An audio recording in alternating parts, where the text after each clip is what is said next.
Life is messy, our minds are messy, success is blinking messy.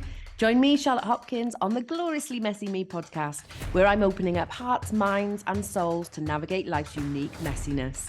Exploring identity, culture, belonging, and success, I, along with some phenomenal special guests, will be sharing my own experiences, as well as impactful theories and top tips on how I help people unleash their incredible potential to take courageous action and build a life that they love.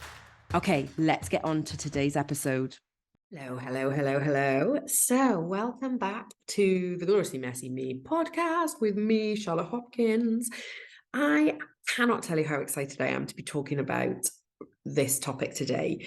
The messiness of radical acceptance is huge. And at the ripe old age of 43, I am definitely still trying to work it out. So, let's start from the beginning. What is radical acceptance? And essentially, radical acceptance is the ability to accept situations that are outside of our control. Sounds simple? Here's the tricky bit. The tricky bit is that we need to try and do that without judgment. And as human beings, we judge everything. Everyone, everything, every situation, every scenario, every event, that's just part of our human nature. So to try and accept something without judgment that might be having an impact on us is really, really challenging. But fundamentally, what we need to look at doing is how we can accept the situations that are outside of our control, that we have no real bearing on, or we can't change particularly. What we can change is the way that we react, the way that we see that incident or that event.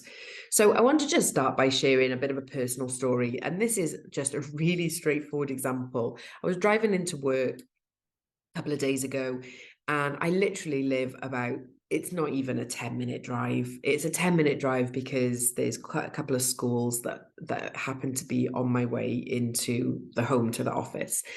And when I was driving, so a lot of the roads in Cardiff have been taken down to a 20-mile-an-hour zone, and they've done that because it's a pedestrian public area, so we need to protect those in the communities. But oh my goodness me, so whilst we were traveling at 20 miles an hour, there was a car in front of me that was beeping his horn. And the only thing I can think of is the fact that we were traveling at around about 50 miles an hour. So as we were traveling through and down this road, the car in front of this person was traveling at probably between 13 to 15 miles per hour.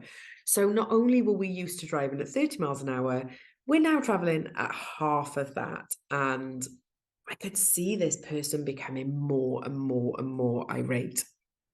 And the only person it was impacting was him, because the person in front, who was happily traveling at 50 miles per hour, really didn't care, because they were traveling at 15, 16 miles per hour. So they were traveling safely and they were making that choice.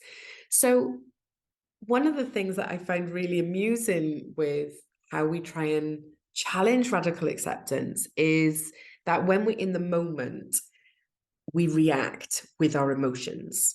And I've worked with clients from all kinds of different backgrounds, experiences, impacts, that kind of thing. So I've worked with people who have overcome huge or are overcoming huge trauma and adversity, people who've gone through things that people just don't often believe happens. So talking about childhood trauma, we're talking about really high stressful jobs. We're talking about really challenging decision-making processes that they have to make. And when we start to unpick what that looks like, life can feel really shitty.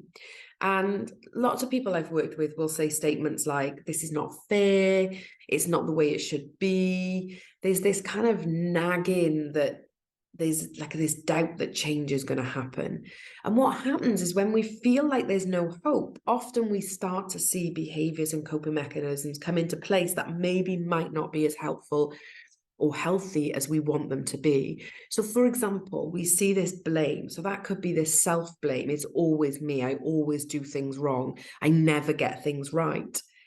We might see blame on others. So this anger that they've done this to me, or this anger and this resentment that you've been caught up in this situation. And what that often means is we may find really unhelpful or unhealthy coping strategies. So for many of the people I've worked with, that's included using substances to dampen those emotions. It might have meant work, so working to stop the brain slowing down and feeling all those feels. It may be learning to completely and utterly suppress. So I've worked with people who come from multi-million pound businesses right the way through to people who are street homeless. And one of the common things I see with lots of people who are not seeing their success, who are not seeing how successful they've been, or the fact that they are just standing and surviving for some people, one of those common things is this lack of acceptance that shit happens. Now, I just want to put a bit of a caveat in here. I'm not saying, I'm a firm believer. When I was younger, I used to say things like, oh, everything happens for a reason. And then I kind of started to see that life wasn't fair and that shitty things happen to good people, and really horrific things happen to people who do not deserve it, and it was not their fault. And that can be really, really hard to accept. So I'm not here to say, oh, you just need to get over that trauma, or you need to think differently. That's not what I'm thinking and what I'm saying at all. Radical acceptance is not about that. But actually, when we look at the impact and the emotional attachment that we put on these events and how that can keep us stuck and stop us from thriving and flourishing, that's what I want people to really consider. So before I go any further and talk a little bit more about the science behind it, I want to just put a little bit of a disclaimer that this episode may just cause some kind of uncomfortable emotions. What I want you to do first and foremost is really protect yourself. So if you think that you're not ready to listen or to really dig deeper into what we're going to talk about, then please feel free to not listen anymore, or make sure that you've got somebody there who is going to provide some support for you, whether that's somebody personal, a partner, or whether that's a professional as well. It doesn't really matter. Just make sure you've got somebody there that you know you can reach out to if you need to. So where does radical acceptance come from? Well, fundamentally, it comes from Buddhism, but it's been adopted by DBT, which is dialectic behavioral therapy, which is kind of something that's used quite a lot within mental health support. It's evidenced through the work of helping people to really understand and move forward in their lives as best as possible. And there's nothing in the Gloriously Messy Me podcast that I'll be sharing with you that I haven't done either on myself or with people that I've worked with. And radical acceptance is something that I've done with everybody, from the people that I work with who've been street homeless and using crack and cocaine or heroin, right the way through to those who've got multi-million pound businesses and just feel like they're stuck and can't quite reach those levels of success that they want. So when I look at what radical acceptance can do and how it can impact and change lives, I can honestly sit and say that it's impacted my life personally, my children's lives, my husband's life. He's constantly talking about acceptance, but also about those people that I've worked with as well. And it's evidence-based. And as I said, it's not saying that we have to change our emotions, and it's not saying that we have to disregard the trauma or the impact or the events that have happened to us. What radical acceptance is really looking at is how can we separate that to help us move forward, to help us stop creating consistent distress to ourselves. So this isn't about forgiveness of necessarily other people. That's a whole different podcast. But this is just about finding a space and a level playing field in our own kind of body, in our own heart, soul, and mind that allows us to say, okay, that's happened. I can't change that. We can't go back and change what happened to us in our childhood. We can't go back and change what happened to us in a stressful job. We can't go back and change an incident or event where, the driver was driving 50 miles per hour in a 20 miles an hour zone. We can't change those things. What's happened has happened. what's going to happen is going to happen. Life isn't risk-free. So we have to somehow find this switch in our mindset that says, shit happens, it's how I deal with it that I can do to protect myself. And that's what I want to just kind of touch on. So we're not saying we have to forgive people. We're not saying we have to forget. What we're looking for is that emotional attachment to an event that is not now serving us well. Now, I've talked about personal capital before. You will hear me talk about it again multiple times. And personal capital is essentially the characteristics, the strengths, the attributes, the philosophies, the physical, practical things that we have around us that we gather and collect during adversity and challenging times. So when we talk about unhelpful or unhealthy coping strategies, they may have been absolutely what was needed. When I became a single mum, I needed my best friend to just take me out, take me to go dancing, have a couple of gin and tonics, and snog some boys. That's what I needed. Now, my husband will probably be glad to know that that's not what I do now. If I'm stressed and overwhelmed, I will have different coping mechanisms. So that's the point I'm trying to make. We are fluid and we are flexible. And when we have challenging times, we have to adapt and use coping strategies that work for us, but they don't always continue to work.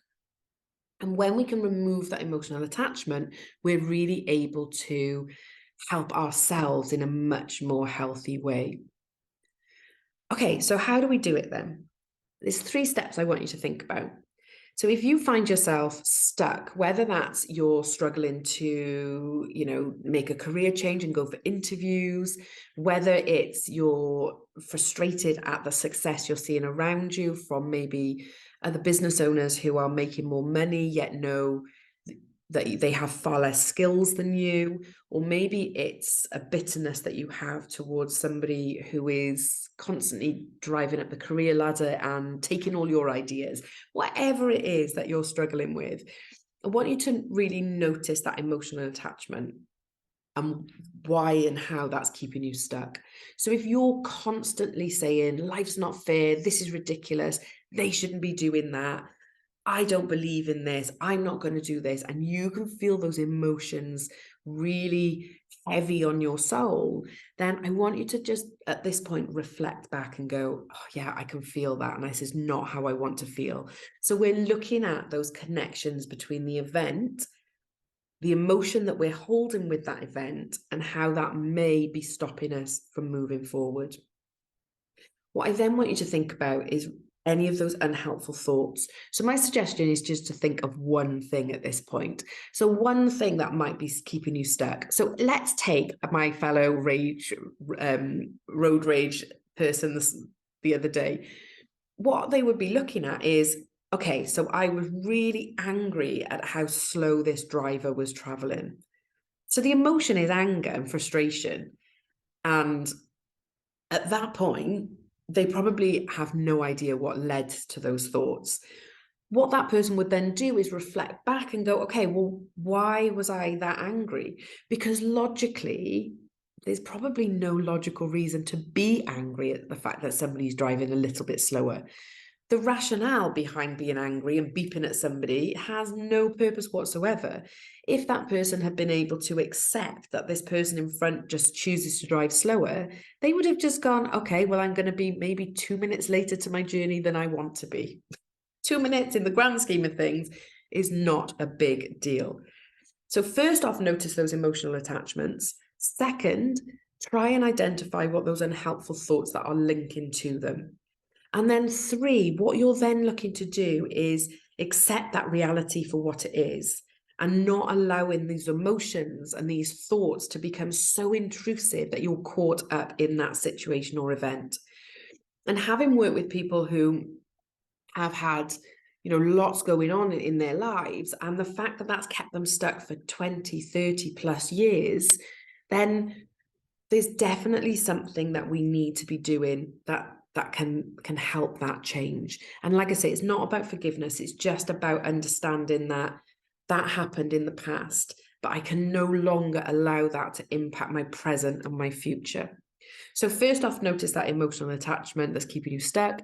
Secondly, what are those thoughts that aren't really particularly helpful, that is fueling the fire, fueling that fury, or fueling those unhelpful emotions? And three, really think about the steps you could take to allow that to not impact you in such a strong way. Because fundamentally, we want to be able to move forward. So I just want to finish off by saying, keep yourself safe. And if you've been triggered by something that has, really caught the emotion and you're struggling with it, please make sure you reach out to somebody you trust. And that could be a family friend, it could be a family member, it could be a friend, it could actually just be a professional. But keep yourself safe, and I will look forward to hearing from you soon.